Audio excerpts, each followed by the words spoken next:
kalau bahasa transfer pemain bola ya, panik Panic buying. buying ya. Ya, udah mau habis jendela transfer baru beli itu. Nah, sekarang kan karena banyaknya konten-konten kaitan itu sehingga yang nggak paham pun ikut-ikutan.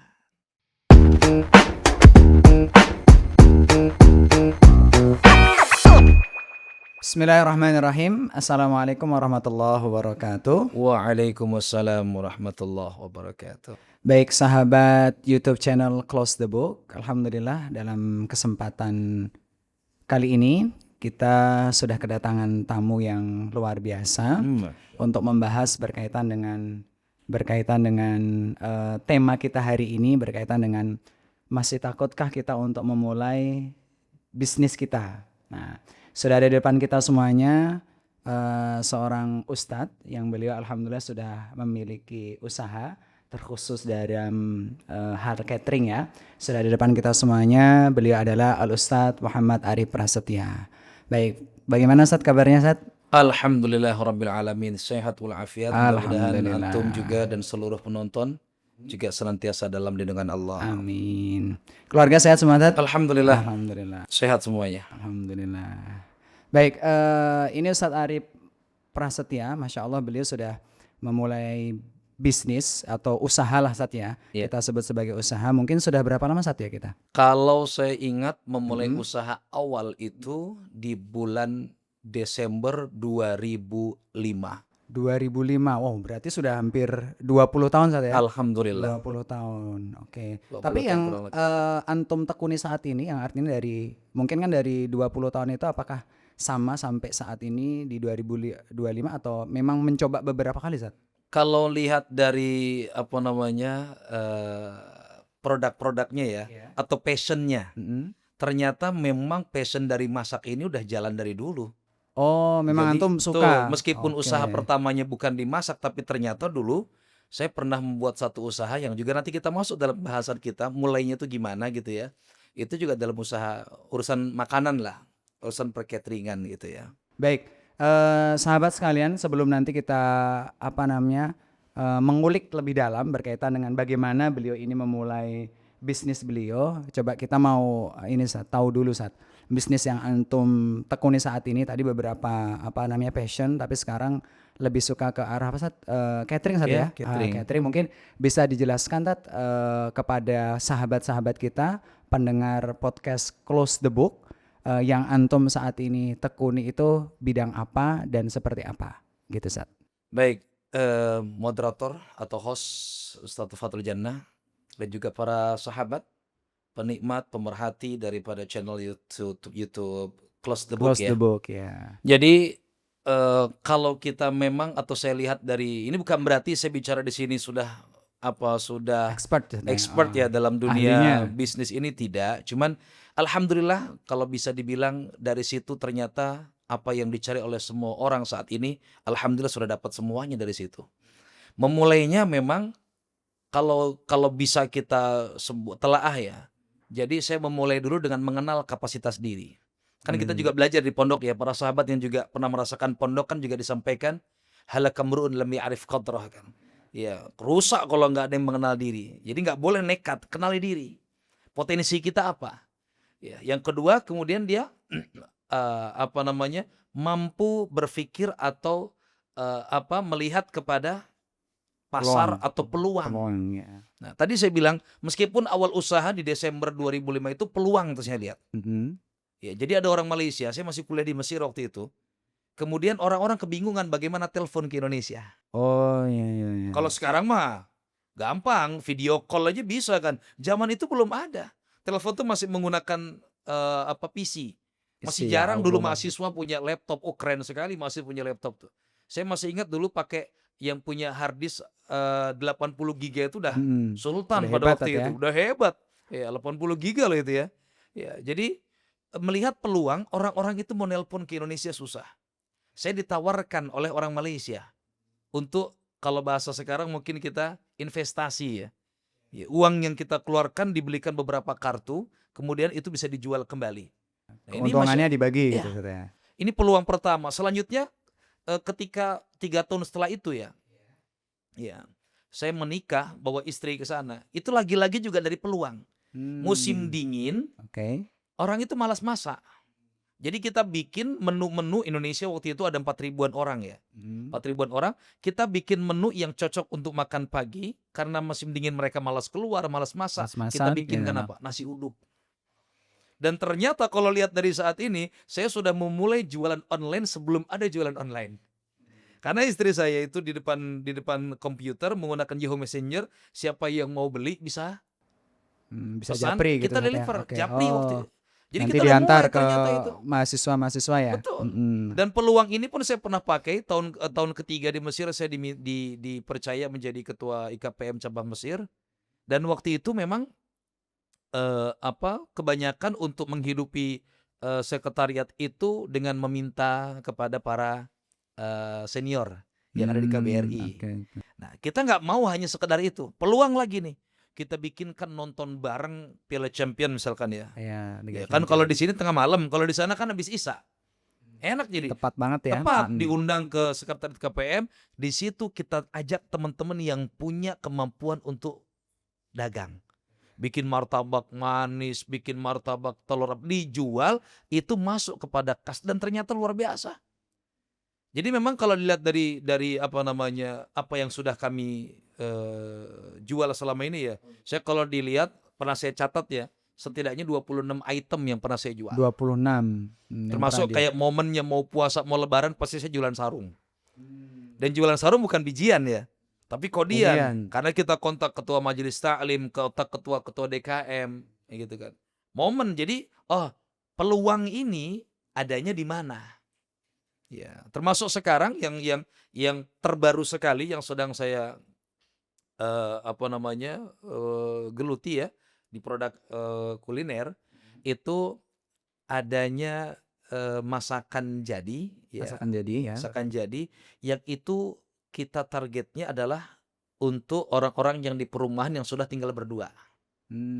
Ya, dan tinggal berdua daripada masak ya. Mending tinggal pesan kita antarkan free.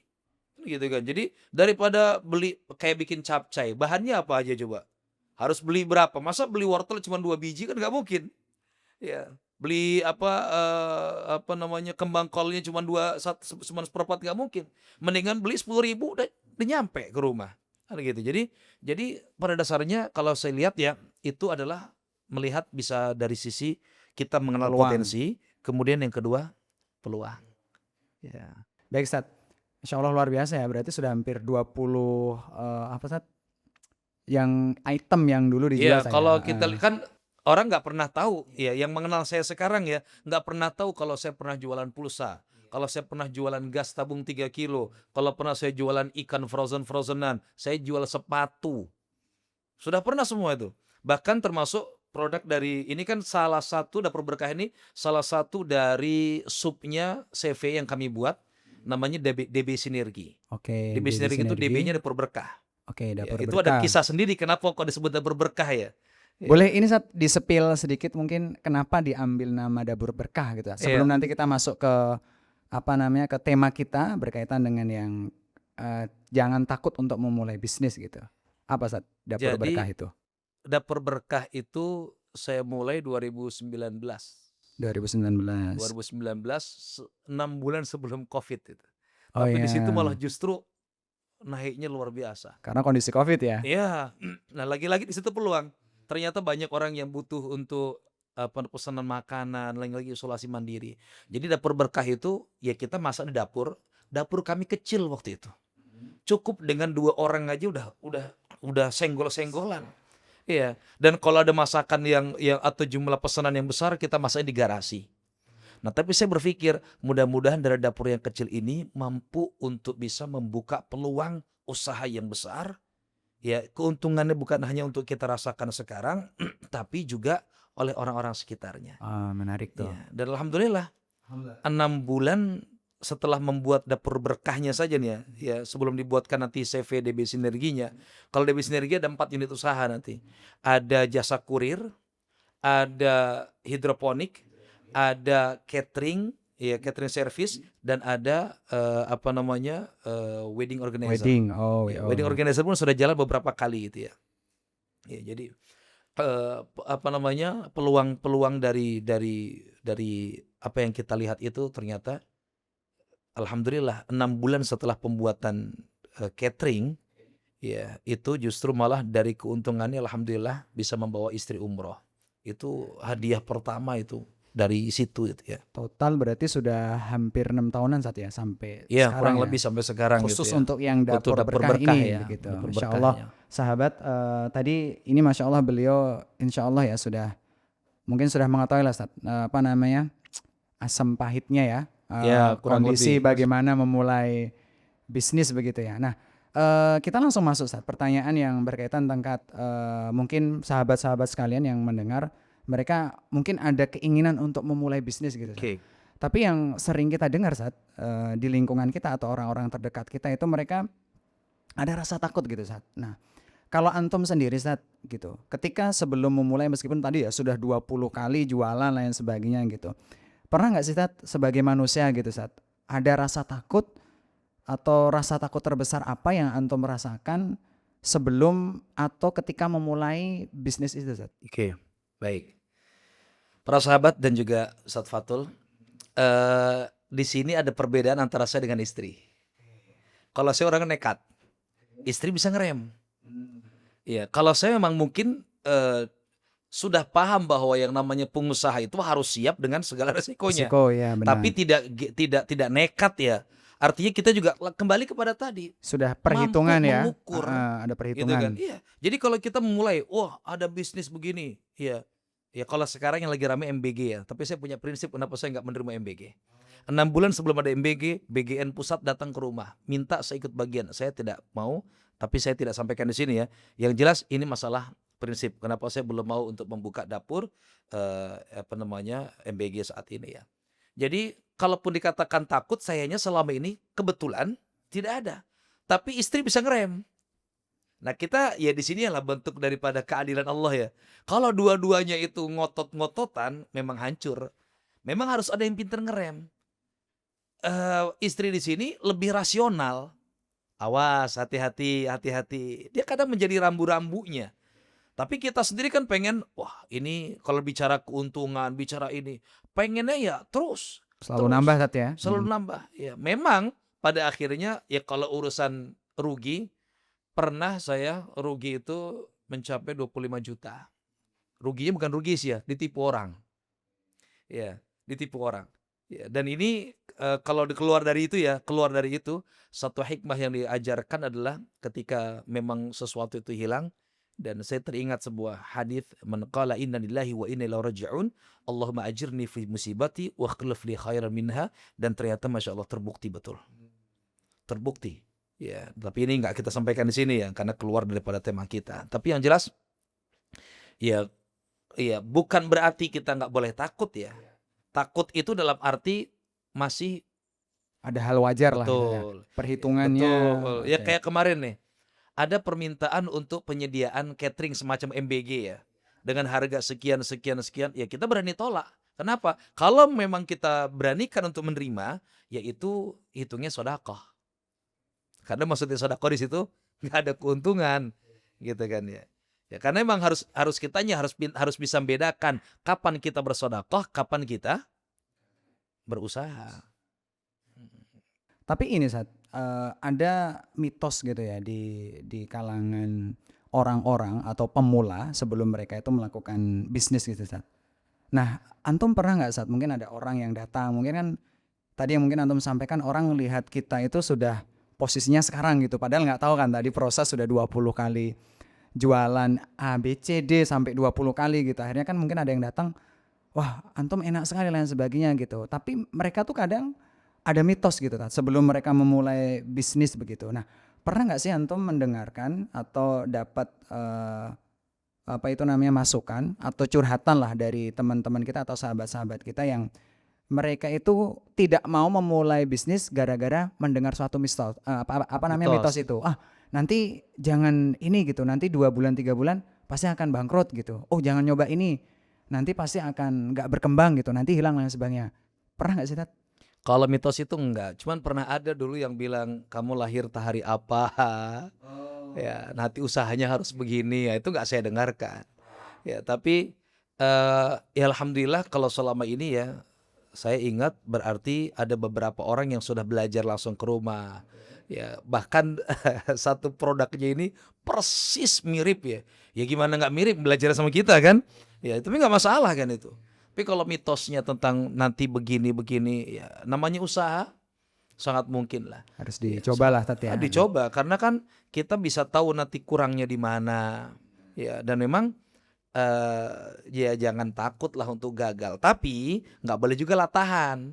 Nah kebanyakan kita ini latahan ngelihat si ini begini. Karena kita bukan latah ya. Saya pernah waktu itu ya kan melihat ada seseorang. Seseorang ini dia itu sempat kerja, kemudian resign. Dapat uang pesangon 6 juta. Dari 6 juta ini dia belikan barang di Tanah Abang. Dan sekarang Masya Allah, cepat sekali. Baru jarak mungkin belum sampai 5 tahun, tapi sudah punya gudang besar. Dia punya just tip dari beberapa negara. Nah ini kebetulan kami kenal. Kita pernah sowan langsung ke sana. Bukan untuk latah, kita mau belajar. Mau belajar nih. Iya, dia modal berapa tadi? 6 juta 6 ya. juta. Modal kami 10 juta. Lebih banyak malah ya. Lebih harusnya. banyak. Belanja persis dengan apa yang direkomendasikan oleh orang itu. Cara apa namanya memasarkannya cara sama persis. Dan hasilnya gimana? Baju itu diberikan setiap tahun untuk lebaran aja buat orang. Karena belum ini Sat ya. Oh iya, kita belikan properti untuk apa modelnya istri saya sendiri waktu itu. Ya, belikan properti untuk fotonya itu satu pun Belum terjual. belum terjual. Akhirnya dibagi-bagikan Dibagikan setiap waktu lebaran. lebaran. Oh gitu. Gitu. Jadi Oke. jadi ini yang tidak latah saja, yang benar-benar mau berusaha, kita sudah bertanya, itu saja ternyata bisa gagal. Apalagi yang sekedar melihat tren. Ingat nggak sempat rame kan kalau dari sisi makanan ya, ada yang namanya roti john. John. Wah pas lagi rame-ramenya itu kan ya, ayam geprek. ayam geprek itu akhirnya orang bikin, tapi ternyata itu musiman, gitu kan ya, itu musiman. Jadi yang perlu dikhawatirkan itu sebetulnya bagaimana terus berinovasi, dan kalau ternyata yang ini gagal segera bergerak lagi. Ternyata kembali tadi passion kita emang urusan makanan itu loh jadi ya.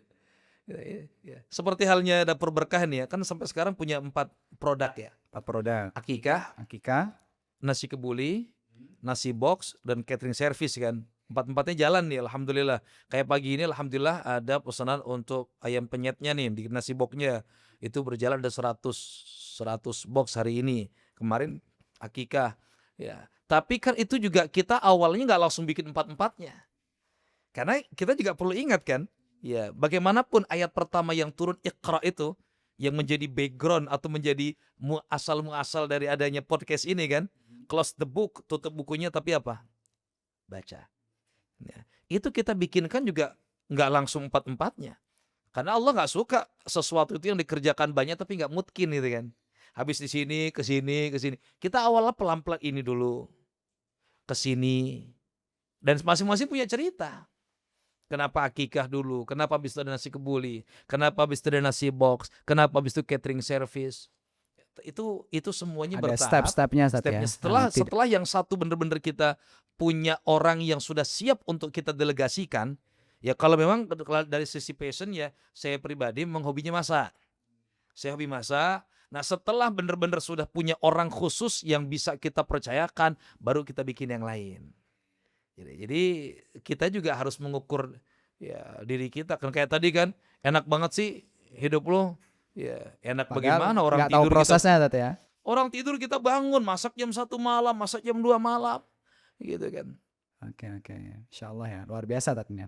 Nah, kalau ini saat gitu, saya yakin sahabat-sahabat yang dengar mungkin ya, kalau perencanaan bisnis itu mungkin semuanya ada. Karena tadi kan ngelihat, karena kan Rasulullah juga menyampaikan kan bahwasanya 9 dari pintu rezeki itu kan ada di bisnis, ada berdagang lah intinya bisnis itu. Nah, sahabat-sahabat ini yang mendengar saya yakin pasti sudah ada rencana gitu Sat.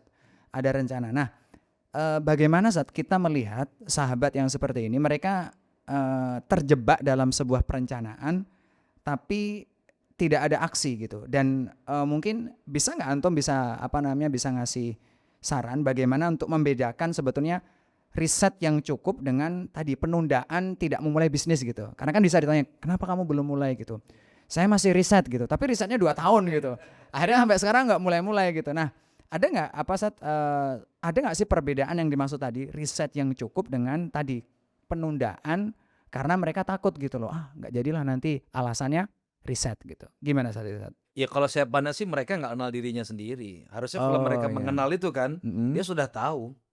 Ya, karena tadi untuk nggak semua orang ya. Memang kita juga harus nggak boleh pukul rata. Semua orang harus bisa berusaha. Enggak.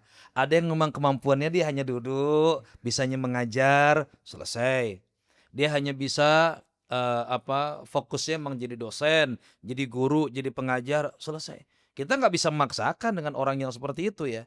Tapi kalau memang dia punya jiwanya adalah berusaha, apapun kan sebenarnya bisa dijadikan ladang usaha. Apapun sebetulnya. Ya, saya kenal dengan satu pemilik daripada usaha alat-alat alat-alat kayak laptop atau proyektor itu namanya apa itu? Itu awal mulainya dulu kan dari mengetikkan naskah-naskah skripsi, dulu punya berapa komputer sampai sekarang besarnya seperti itu. Ya, jadi memang pada dasarnya mereka yang masih menunda gitu ya. Entar saya riset dulu. Ya kalau boleh kita sampaikan sebetulnya mereka nggak cocok untuk menjadi seorang pengusaha. Karena kalau pengusaha itu nggak bisa memikir lama. Dia harus paham ini udah berubah lagi rule-nya, sudah berubah rule-nya. Ya, kayak waktu zaman Covid. Ya, zaman Covid itu saya lagi beli gorengan di belakang rumah tuh. Tiba-tiba rame orang. Kenapa rame? Ada orang lagi isolasi mandiri kabur. Oh. Nah di Covid jilid pertama itu kan orang takut Masih banget rame ya, kan, Tat, ya? masih takut. Orang yang kena Covid itu kayak kena najis mughaladhah waktu itu kan. Masih Jadi rame-rame masih ya. ketakutan sekali. Oke, ya saya tanya pas sudah diamankan, Bapak kenapa kabur? Saya lapar. Coba. Gara-gara lapar. Gara-gara lapar. Peluang di sini. Tadi salah satu bidang usaha dari DB Sinergi ada apa? Jasa kurir. Kurir Nah ya. jasa kurir ini teman-teman SMP sebetulnya. Teman-teman SMP yang bergerak di Gojek, di Grab. Kita kumpulkan, kita berikan wadah. Nah di situ kita jalankan. Ternyata yang isolasi mandiri ini butuh sesuatu dan bukan hanya makan. Nah itu kan berpikir cepat kita. Jadi nggak bisa kita riset dulu, nggak bisa. Kita bergerak cepat. Mau nggak kita cari data? Kami berani waktu itu sampai membuka keran sekota Bogor yang butuh apapun hubungi Dapur Berkah. Sampai berani kita begitu. Ya. Jadi karena orang isoman itu nggak hanya butuh makan kan, ada yang butuh sabun, ada yang butuh vitamin, ada yang butuh susu bayi. Kan kita nggak boleh sembarangan beli susu bayi. Bahkan maaf, waktu itu sempat kami belikan pembalut. Ya karena dia butuh. Bagi mereka-mereka yang Bagi isolasi mereka tadi, Tat, isolasi ya. mandiri kan nggak hanya butuh makan. Nah ini kalau nggak bisa berpikir cepat, ya ntar saya riset dulu. Kelamaan jadi. Kelamaan. Risetnya butuhnya 2 tahun. Nah, udah beres Covid-nya kan? Iya, nggak jadi ini usaha jadinya. Oh, Iya, berarti apalagi waktu itu harga-harga sesuatu gila-gilaan. Saya sampai beli susu beruang waktu itu ke Bekasi. Ya kan, lagi-lagi latahan. Orang banyak tahu susu beruang itu bisa untuk menyembuhkan lah. katakan gitu. Jadi waktu itu langka, banyak orang yang entah nimbun entah apalah, wallahu a'lam ya. Tapi yang jelas kita sampai Bekasi waktu itu dapatnya. Nah dari situ ternyata banyak orang yang melihat, ada yang transfer, kita nggak pernah sedikit pun meminta-minta pada orang. Tapi lihat program kita dan kita nggak dikit-dikit status, dikit ini. Ternyata orang yang pernah tadi dia akan menginfokan lagi. Oh ada yang memberikan juga yang sudah selesai, akhirnya malah dia ikut berbagi dan segala macamnya. Berarti harusnya tadi yang riset yang cukup itu memang harus tahu Tat ya kondisi Lah iya. kita, bukan malah sebaliknya niatnya riset tapi malah sebaliknya menunda usaha atau bisnis yang mau kita lakukan gitu. Karena kan butuh risetnya 2 tahun ya, jadi nggak Apalagi kalau usaha jadi ya. Kadang ada momennya, ada masanya. Lihat aja gerai-gerai yang ada sekarang misalkan ya. Nanti 2 tahun lagi pasti akan ada perubahan. 3 tahun lagi ada perubahan. Ya, jadi yang sekarang lagi kayak tadi kasusnya Roti John. Waktu itu rame. Rame. Mudah sekarang nyari susah kan. Susah. Nah dia riset sekarang baru bikin, udah buru bubar. Bubar ya. Ya, jadi itu sahabat ya. Salah satunya adalah apa namanya? Cara membedakan riset yang cukup dengan penundaan terhadap ketakutan atau bisnis itu salah satunya juga yang harus penting juga itu tadi yang disampaikan oleh Ustadz Arif dari awal itu adalah bagaimana kita harus mengetahui kemampuan kita gitu. Jadi akhirnya nggak lama begitu Satya. Kalaupun Gitu. dia mau misalkan ya dia tidak terjun langsung bisa investasi, tapi mulai dari yang pelan-pelan, yang kecil-kecil. Dia mungkin punya ngedukung temannya. Saya selama ini kan sering saya taruh dalam status tuh. Ya, kalau ngedukung teman usaha itu jangan malah minta diskon. Oh, Gitu ini kan? Kebanyakan yang gitu sering kan? ya. Iya. Harga Ini teman, mah, harga oh, teman. harga Ya. teman. Ya kalau dukung jangan minta diskon lah, apalagi tiap hari kan. Nah, Harga justru di teman situ apa alasannya. yang bisa saya bantu? Kita invest di situ, tapi yang kecil-kecil. Meskipun tetap akan ada resikonya. Resikonya. Gitu. Karena dalam bisnis itu setiap resiko itu Betul, pasti ada gitu. Nah, Maka kalau dia nggak berani maju sendiri, saya invest aja deh. oke. Tapi dari awal harus jelas bahwa setiap bentuk itu pasti ada Ada resiko. komitmennya ya, Ada Zat ya. komitmennya. Ininya apa gitu. Jadi nggak bisa nanti dia nuntut gitu kan. Ya, jadi kan ada orang yang saya nggak mau belum berani. Ya tadi kan riset tadi. Tapi sayang punya duit buat apa nih? Ya kayak sekarang nih orang latah pada beli apa sekarang? Beli apa, Zat? Emas. Oh ya, Mas. Yang nggak paham sekalipun asal punya duit beli emas. Padahal beli emas juga harus ada ilmunya kan. Apalagi untuk urusan fikih ini, di urusan fikih ya. Bagaimana bisa menjadi sah dan batal pembelian emas itu. Sekarang orang lagi pada, kalau bahasa transfer pemain bola ya, panik buying. Panik buying ya. Ya, udah mau habis jendela transfer baru beli itu. Nah, sekarang kan karena banyaknya konten-konten kaitan itu sehingga yang nggak paham pun Ikut-ikutan. ikut-ikutan. Oke. Masya Allah. Oke, Sat. Ada tadi kita berbicara masalah risiko, Sat ya. Karena kita kalau bisnis atau usaha tentu tadi ya harus paham dan tahu terkait dengan risiko. Nah, mungkin ada satu juga, Sat, risiko terkait dengan finansial, Sat. Ya, karena kita mengeluarkan modal dan lain sebagainya gitu. Nah, ada saran nggak sih, Sat? Bagaimana atau langkah apa paling dasar untuk pemula atau orang yang mau ingin melakukan bisnis itu yang bisa mereka lakukan untuk meminimalisir risiko finansial? Contoh, Sat, sekarang kan ada yang namanya ini, Sat ya, peminjaman gitu. Oh, kita nggak punya uang, sudah riset mungkin ya mereka tahu kemampuan dia akhirnya minjam karena nggak ada dana, pinjam ini gitu. Atau tadi dengan tadi yang antum mungkin bisa sampaikan yang apa namanya minimum viable product gitu, kayak dari yang kecil-kecil dulu lah atau nanti baru naik-naik gitu. Itu kalau menurut antum, Sat, itu bagaimana, Sat, bagi pemula, Sat? Iya, saya pernah juga satu inilah ya, satu yayasan. Ya, saya ajak juga untuk memulai bisnis ya. Saya tanya istrinya bilang senang masak. Oke, kita belikan bahan alat dan segala macam. Udah kita sampaikan, mulai belajar untuk memisahkan keuntungan. Ya. Jadi kalaupun hari ini dapat 500.000 itu bukan untung. Misalkan ya, 500.000 ini nanti dihitung modalnya berapa, keuntungan berapa, keuntungan dibagi lagi. Keuntungan harus dibagi lagi. Mana yang benar-benar keuntungan yang bisa kita pakai, mana untuk jaga-jaga ketika nanti ada butuh modal-modal tambahan. Nah, kadang orang kan melihatnya ketika banyak Untung, langsung. Ya, dan ini kan maaf kalau dunia travel itu pernah sempat ada yang seperti itu kan. Kadang lihat banyaknya yang daftar ngerasa itu punya uang dia semua, padahal itu buat bayar pesawat, buat bayar hotel gitu kan.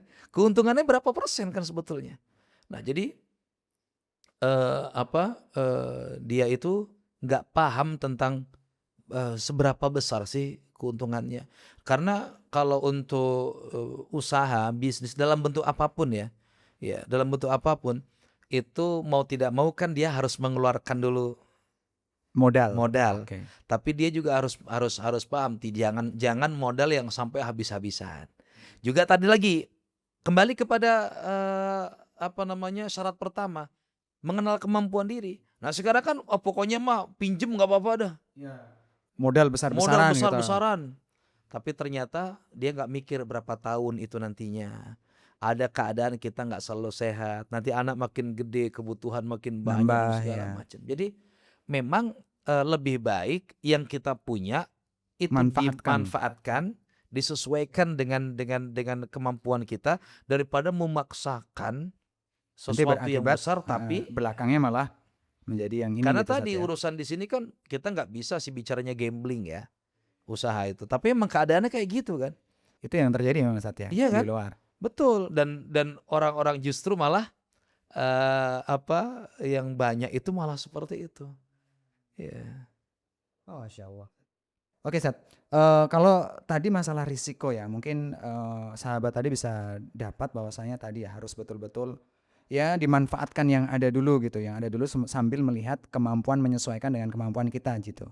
Nah kalau untuk ini Sat, namanya memulai bisnis, itu kan pasti ada bayang-bayang terkait dengan sebuah kegagalan dan kesuksesan Sat. Tapi kebanyakan orang itu kan kadang mereka takut memulai bisnis tuh gara-gara yang dibayangi itu bukan sukses, tapi pasti kegagalan. Karena pasti namanya gagal itu ya pasti kalau dalam bisnis ada, sukses itu juga pasti tergantung kita bagaimana menjalani bisnis tersebut gitu Sat. Nah, bagaimana saran antum gitu terhadap mereka orang-orang yang pebisnis pemula atau orang yang baru memulai bisnis untuk merubah perspektif takut gagal menjadi ada atau takut gagal itu berubah menjadi sebuah apa ya? Kita belajar dari sebuah kegagalan gitu Sat. Jadi, wah saya takut gagal akhirnya nggak jadi bisnis. Untuk membuat mindset mereka menjadi sebuah, oh saya gagal nggak apa-apa, tapi kegagalan ini saya jadikan sebuah pembelajaran gitu. Nah, satu lagi dengan adanya kegagalan itu kan mungkin ada sebuah omongan-omongan negatif Sat ya. Dari mulai bisnis gitu. Ah kamu apa sih bisnis ini gitu. Wah itu nggak ada efeknya sih. Oh bisnis ini mah pasti gagal dan sebagainya. Nah itu gimana Sat? Cara meredam lah supaya kita tetap eksis berjalan dalam usaha kita yang geluti itu Sat. Ya, ya kalaupun dia sudah mau memulai untuk bisnis, memang satu nggak boleh gampang pundung ya, diomongin apa segala. Yang kedua, ya dia harus segera bangkit ketika emang dia tahu itu gagal. Maka kalau ke pertanyaan sebelumnya ya, bisa dia memulai dengan sesuatu yang tidak ada risikonya. Contoh apa? Jasa. Dia jualin aja paket-paket umroh misalkan, kan nggak ada risikonya dia. Tapi ada fee-nya nggak? Ada. Dia tawarkan aja paket-paket atau jualkan produk-produk orang, itu nggak ada risikonya. Kalau mau memulai gitu dia takut. Ternyata di situ bisa nggak dia? Kan dari menjadi marketing aja nggak semua bisa. Oh ternyata passion dia nggak di sini, gitu ya. Susah ternyata jualan itu. Nah jadi eh, eh, baru ketika dia itu saja dia belum bisa, maka jangan nekat ketika dia mengupgrade dirinya dengan mengeluarkan modal. Ya kalau yang dia jualan dengan cara tanpa modal saja dia belum bisa, berarti memang Bagaimana yang besar berarti ya? sebetulnya memang dia itu maaf, yang memang bagian daripada sunnatullah ya, karena memang nggak semuanya itu harus dijadikan sama kan, ya. Jadi dia memang tidak pantas, bukan tak pantas ya, tidak cocok lah katakanlah kalau dia menjadi seorang pengusaha. Seorang pengusaha Jadi gitu. apa tadi kalau dilihat dari pembahasan kita ini, Takut memulai bisnis. ketika dia itu takut itu karena memang tadi berarti dia pada dasarnya memang kurang cocok untuk di dunia itu. Paham Sat, Masya Allah luar biasa nih. Nah, tapi kalau ada gini Sat, ada orang yang merasa ya, memulai bisnis juga gitu. Tapi ada orang kan dengan semangat menggebu-gebu bisnis gitu. Saya juga pernah ketemu dengan beberapa orang gitu. Kemarin juga nggak lama ada wali santri juga yang curhat juga, karena mereka sudah merasa bisnisnya sudah berjalan lama, akhirnya membuka bisnis baru gitu Sat. Kayak antum contohnya itu tadi 4 gitu Sat. Tiba-tiba mau ke 5 dengan PD-nya kan. Artinya wah saya sudah 4, sudah 9 10 tahun sudah pengalaman aman nih gitu, aman kan. Mau buka yang kelima udah ngerasa mampu lah gitu. Nah, biasanya ngerasa kelima ini itu mereka merasa ingin mendapatkan kesempurnaan di awal. Artinya bisnis saya harus sukses gitu. Nah, kalau untuk pemula Sat, ini kan mungkin masih jauh juga ya. Tapi bagaimana mereka seorang pemula itu bisa starting small gitu, memulai dari hal yang kecil gitulah. Dari bisnisnya itu meskipun dari ya betul-betul dari kecil gitulah. Artinya skala-skala kecil gitu. Nah, kalau saran antum gitu, bisa nggak sih atau bagaimana sih kita sebagai seorang pemula yang ingin memulai bisnis itu untuk menskalakan bisnis kita gitu. Oh ini dari yang kecil, saya sudah 2, 3, ke 4, kelima itu kan harusnya mulai dari kecil juga nggak Sat? Betul, Tapi harusnya. kan ada orang yang ngerasa wah saya udah kelima ini, sudah 10 tahun bisnis berarti harus perfect nih, harus mau sempurna gitu lah. Itu gimana Sat? Ya memang umumnya ya, Iya, kalau jiwanya pebisnis pasti ambisius. pasti ya. Umumnya ya. Karena dia sudah tadi tuh dia merasa ini ya. Cuman jadi lupa deh. Lupa hal-hal ternyata memulai itu nggak bisa langsung dari tangga kelima kan. Harus dari satu Satu tangga dulu. tangga ya. Karena bagaimanapun bentuk usahanya berbeda. Kan gitu ya. Pasarnya beda Pasarnya lagi. berbeda. Jadi memang jangan pernah menyamakan kemampuan dia pada usaha yang lain ya. Kemudian dia bisa dengan PD-nya menyatakan ini pun juga paling sama lah. Nggak bisa sebetulnya. Ya, jadi teman-teman yang juga memulai, apalagi yang merasa sudah pengalaman di usaha A, dia memulai usaha B, ya kayak tadi tuh. Ya, antara masakan dengan jualan baju. Kan sebetulnya caranya ya sama, punya modal, beli bahan, jual. Tapi gitu. ternyata beda. Beda. Iya, jadi nggak bisa sih ya kalau kita mempersamakan yang di sini saya sudah di level 5 nih. Ya, karena sudah lama jalannya. Ya, Tiba-tiba yang di sini melupakan level 1, dia langsung nyamakan level 5 ya nggak bisa. nggak bisa. Oh, berarti tetap harus ini ya. Betul. Nah, kalau untuk pemula Sat gitu, cara mereka sebetulnya untuk menskalakannya nanti gimana Sat? Menskalakan, oh ini saya harus kecil nih, sabar. Apakah contohnya butuh waktu? Oh, setahun dulu, setahun itu kecil atau sesuai dengan income yang kita dapatkan. Oh karena income-nya sudah sekian berarti saya mau berani expand nih. Atau kalau ini kan buka tambah cabang atau lain sebagainya gitu. Ya relatif sih ya, waktu itu nggak bisa ditentukan apakah harus setahun dan segala macam. Tapi yang jelas kita harus paham sesuatu yang naiknya cepat umumnya Turunnya cepat juga turunnya ya. cepat. Oke, itu Jadi sahabat yang harus digarisbawahi ya. Kalau naiknya cepat bisa umumnya jadi nggak umumnya pasti ya, bukan sama dengan ya. Tapi yang tidak menikmati perjalanan, proses, yang menikmati proses, naiknya cepat turunnya umumnya juga cepat. Nah, oke. Jadi memang jangan mau langsung kepada hasil yang besar Besar sih ya. gitu. Ya kan bertahap semuanya. Bertahap. Jadi bagi teman-teman, bagi para sahabat yang mau memulai dari awal, ya mau tidak mau kan harus yang awal saja itu kita nanti kalau misalkan rugi ya. Itu kan tentu berdampak juga dengan mental segala macamnya. Benar Itu nih. aja terkena, apalagi kalau langsung Yang besar ya. besar. Ya gitu jadi. Bagus Ustaz. Tadi antum singgung sedikit terkait dengan mental Ustaz. Nah, karena tentu orang yang berbisnis atau apalagi kita ini ya sahabat-sahabat yang mau mulai bisnis itu tentu menguras mental. Pasti ya. Harus intinya menguras mental lah gitu. Nah, bagaimana caranya Ustaz bagi kita atau sahabat-sahabat semua yang baru memulai bisnis, satu untuk menjaga kesehatan mental. Karena ini mungkin benar kan baru buka, wah ini nggak untung nih malah sepi gitu atau malah mohon maaf rugi. Akhirnya kan baru sekali buka sudahlah nyerah gitu. Dan tentunya mereka juga harus tahu Zat, apa sih batasan kerja kita untuk memulai bisnis itu. Jangan sampai kan tadi ya, dari awal terus kita push betul-betul kuat-kuat tapi nanti malah dampaknya juga ke kita kurang baik juga kan, kesehatan kita turun, bisnis kita nggak naik karena inilah yang sebagainya. Nah, itu untuk cara memanage memanage kesehatan mental kita dan menetapkan batasan agar menghindari tadi Sat, stres dan sebagainya gimana Sat? Kembali ke pertama, arif nafsak, kenali dulu dirimu. Saya mengukur diri ini. Ya, saya orangnya gampang stres, orangnya gampang kepikiran, maka saya tidak pernah mau buka travel umroh. Banyak yang ngomong, antum udah cocok bikin, nggak mau. Kenapa? Karena di situ isinya stres doang. Visa nggak keluar, kebijakan berubah ya. Stres saya dan saya nggak bisa itu. Kalau catering stresnya kecil. Itu aja kadang saya bukan nggak berani. Cuman kadang pengen minta testimoni itu takut nggak siap dengan hasilnya. Tapi kan lama-lama mau tidak mau kita itu harus siap untuk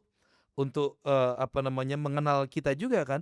Tapi tadi tuh kita bisa memilah dan memilih usaha mana yang emang bisa kita ambil, usaha mana yang bisa kita hindari. Karena tadi untuk kesehatan mental, Untuk kesehatan mental. Memang misalkan kayak punya biro travel ya. Kita bisa lihat mungkin nanti keuntungan besar. Tapi sekalinya Sekali rugi, rugi, besar juga.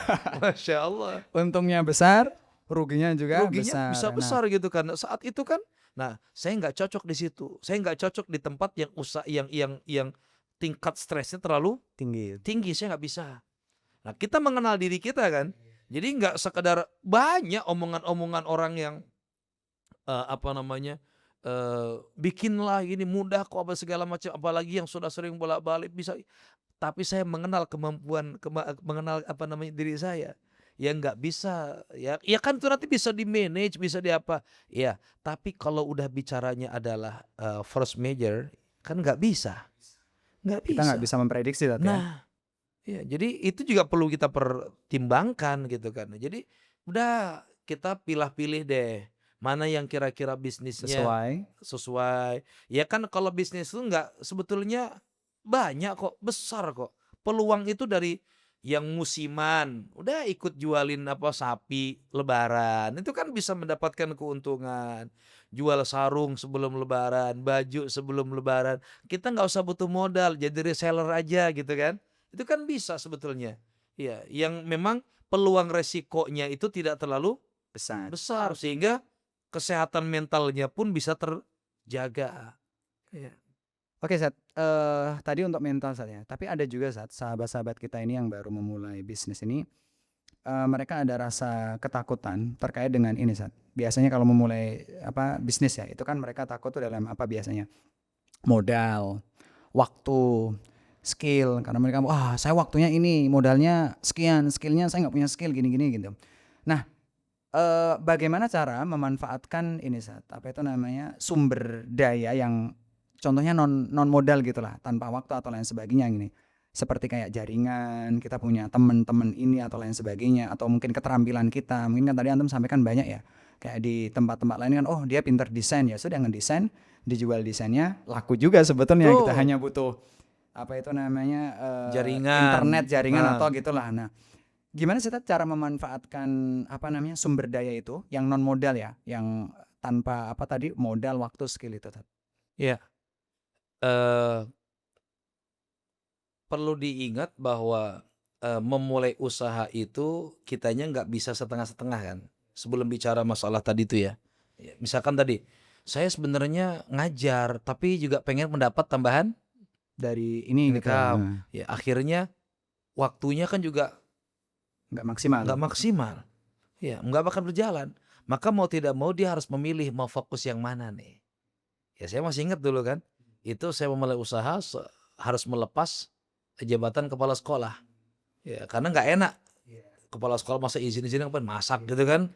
Ya, maka pilih salah satunya kan. Nah, kemudian apa tadi?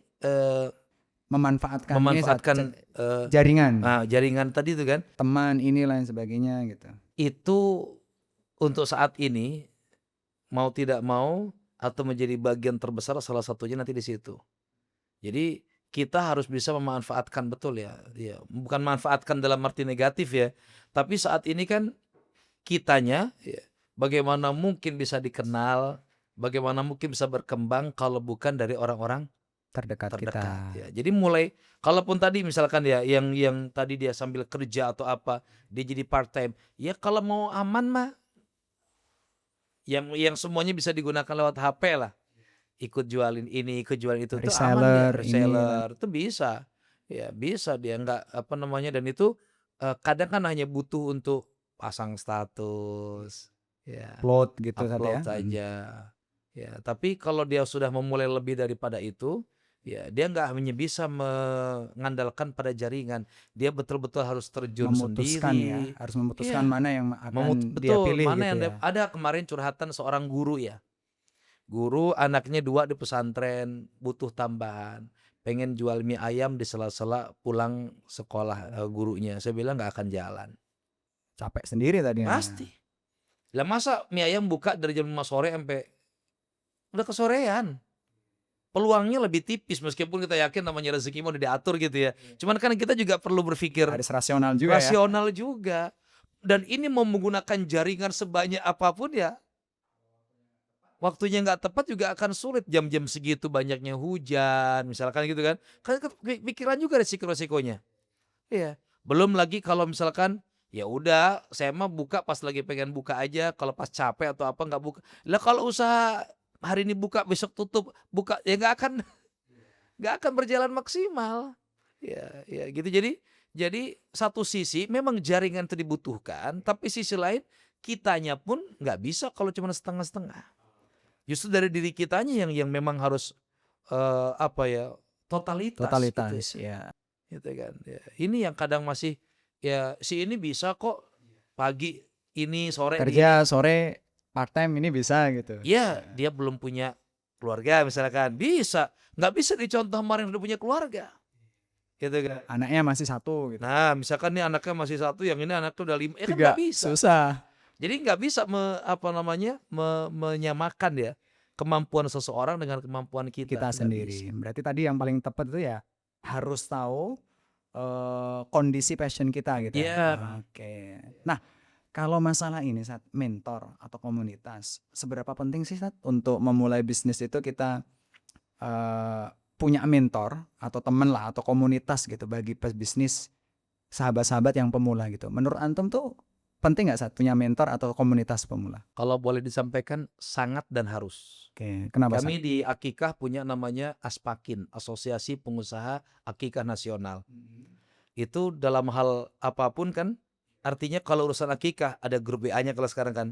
Hal-hal yang kaitan dengan itu kita sangat butuh. Sharing ini. Sharing ya tentang produk-produk yang sekarang ini lagi rame bagaimana. Mentor itu juga sangat perlu. Ya. Bahkan kalau kita lihat ya dalam usaha-usaha tertentu itu, mereka tuh bahkan sampai mengadakan setiap tahunnya harus mengundang seorang, ya tadi tuh mungkin mentor ya, yang dibayarnya luar biasa. Saya kenal dengan seorang, tahulah para sahabat kalau di kota Bogor tuh oleh-oleh khas Bogor itu apa ya, dan saya pernah jalan bareng dengan pemiliknya. Dia bilang sekarang saya mendatangkan setiap tahun ya untuk memberikan motivasi kepada seluruh karyawan, itu harga mentor itu per jamnya 15 juta. Oh, tiap tahun itu ya harus ada insight lah.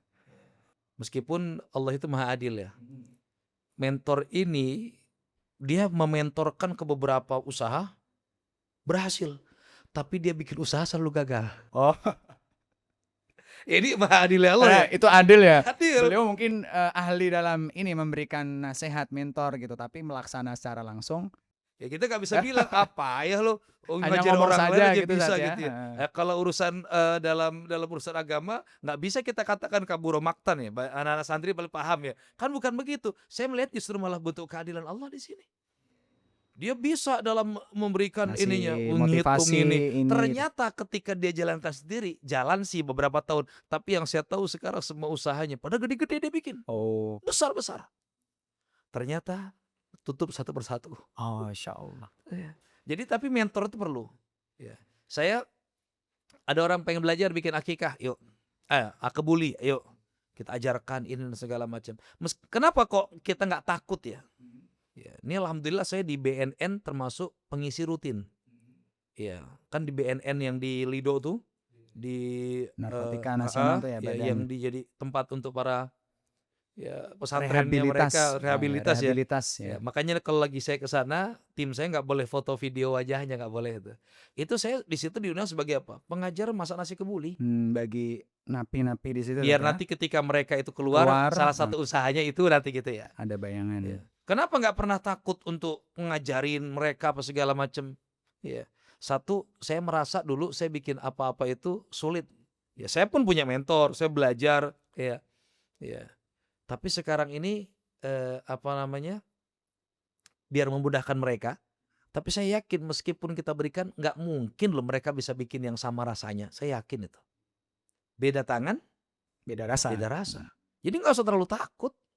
Tenang aja. Dan sama juga Sat ya, usaha bisa Usaha bisa ditiru, tapi rezeki kan ya nggak bisa kan. Kadang karena orang semuanya dari ketakutan di Allah. situ kan. Sampai pernah ada ya satu tim saya bilang, Pak, ini loh meni sama persis. Iya biarin belajar sama kita, gimana nggak sama persis.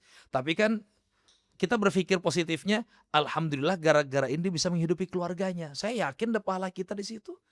Kita nggak hanya bicara masalah Usaha takut sama nanti atau usaha yang enggaknya, sama gitu. Coba lihat di pasar tuh, yang dagang ayam jajaran nggak? satu tempat semua malah ya. Jajaran ikan jajaran nggak? Sore mereka pasti pulang nggak? Pulang dan habis Bawa kadang duit. ya, Nah, sama-sama habis. makanya tenang aja. Kita belajar dari pasar tuh ternyata mereka yang jualan ikan jajaran bareng kan nggak misah-misah tuh. Satu blok ikan di sini, ayam di sini. Tapi mereka juga sore pada pulang dengan membawa uang kok. Jadi nggak perlu khawatir pada dasarnya gitu ya.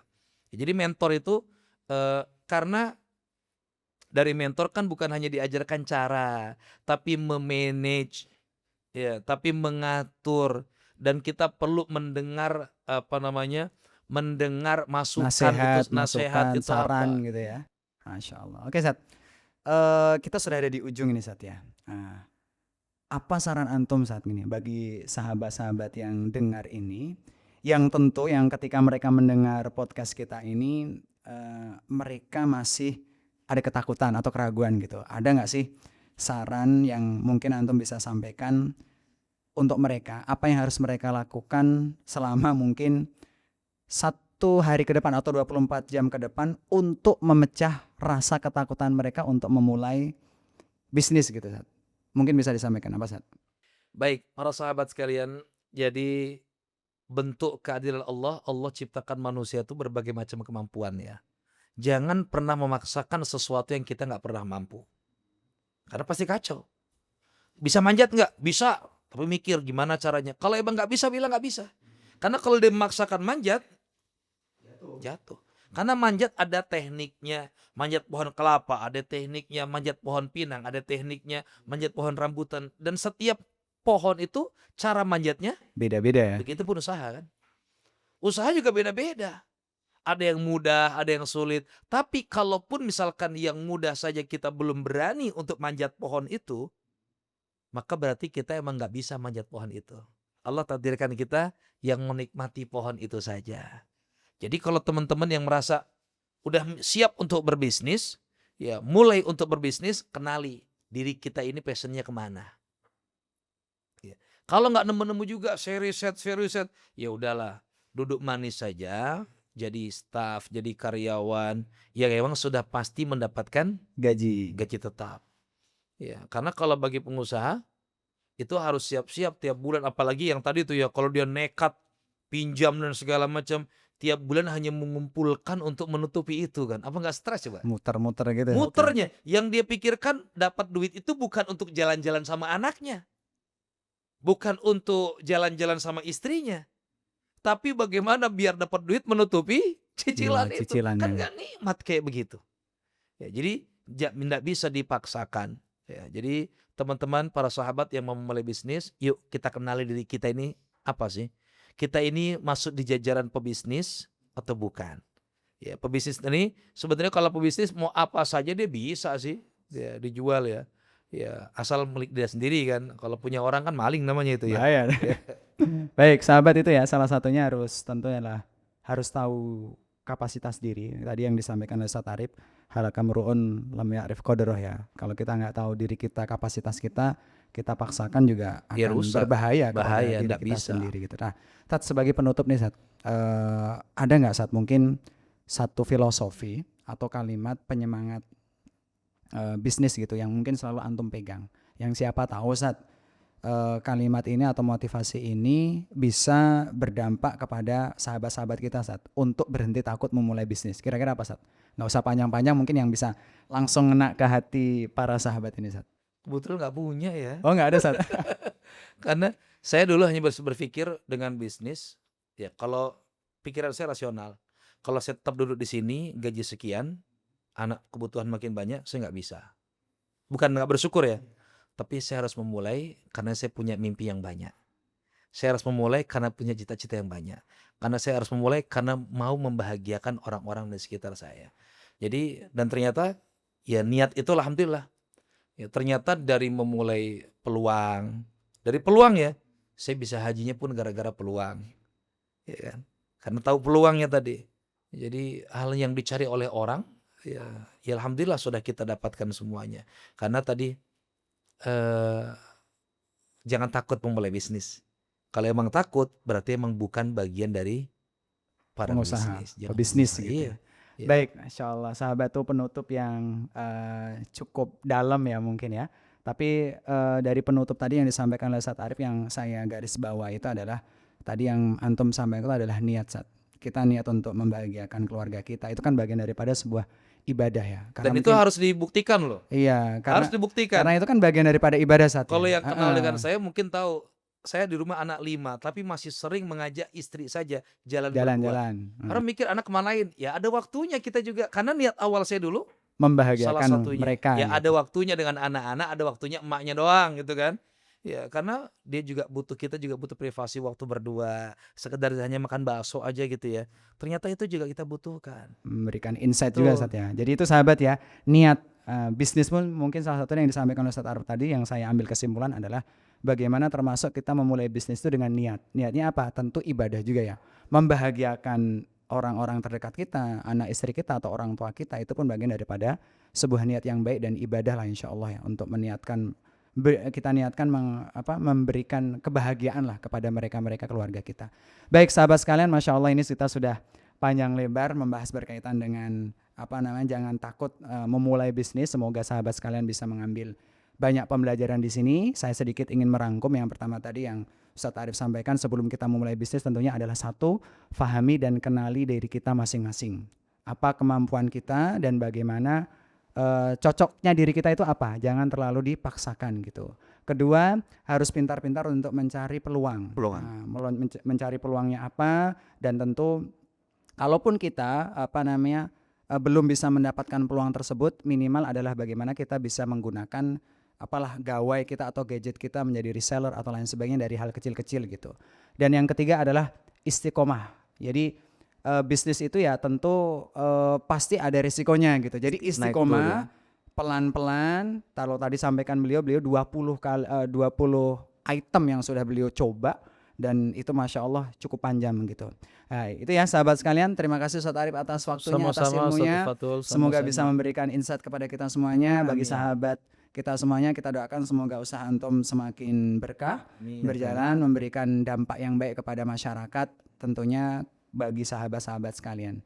Terima kasih, kita tutup podcast kita dengan tentunya berdoa sama-sama, semoga kita mendapatkan keberkahan dari podcast kita hari ini. Syukron, terima kasih. Assalamualaikum warahmatullahi wabarakatuh. Waalaikumsalam warahmatullahi wabarakatuh. Masya Allah.